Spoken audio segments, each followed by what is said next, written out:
လိုင်းပေါ်မှာနာမည်ကြီးဖို့အတွက်တိုက်ရဲ့အမြင့်ဆုံးကိုတက်ပြီးတေးမလို့ဖြစ်ခဲ့ပါတယ်။ကောင်လေးကအပေါ်ဆုံးရောက်တော့ဝမ်းသာအားရဖြစ်ပြီးဖုန်းထုတ်ကရွှင်ခဲ့ပါတယ်။ကြည့်ရှုသူတွေကလည်းလိုက်တွေပေးကသူ့ရဲ့ရင်မှုကိုအမွှန်းတင်နေကြပါတယ်။သူလည်းအယမ်းပျော်နေတဲ့ချိန်မှာတေးလျက်စီးတွေရှက်လာပါတယ်။သူလည်းကြောက်ကြောက်နဲ့စီးတွေလက်လာတော့အပေါ်ဆုံးဆိုတော့ကြောက်လာပြီးဖုန်းကိုပိတ်က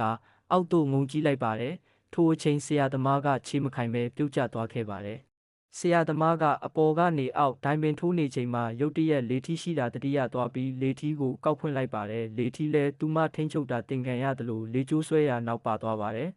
လေထီးလဲလေနေရနောက်လိုက်ပါရိမ့်ရွက်နေချိန်မှာရုတ်တရက်ရှိမတိမ်မရိမ့်မှခန်းရှိတာတွေတော့သူကဇွတ်ဝင်ဖို့အားထုတ်ကြိုးစားရုံပါတော့တယ်အခန်းထဲကန်ကောင်းပွေးရောက်သွားပြီးအသက်ရှင်ပေမဲ့တင်တို့ကတော့သူမထားခဲ့လို့ရှင်လျက်နဲ့တင်းနေကြရတာပါယုံကြည်ပေးပြန်လာမယ်မထင်ပါနဲ့သူမပြန်လာမှာမဟုတ်ပါဘူးမယုံရင်လဲစောင့်ကြည့်ပါတင်းနောက်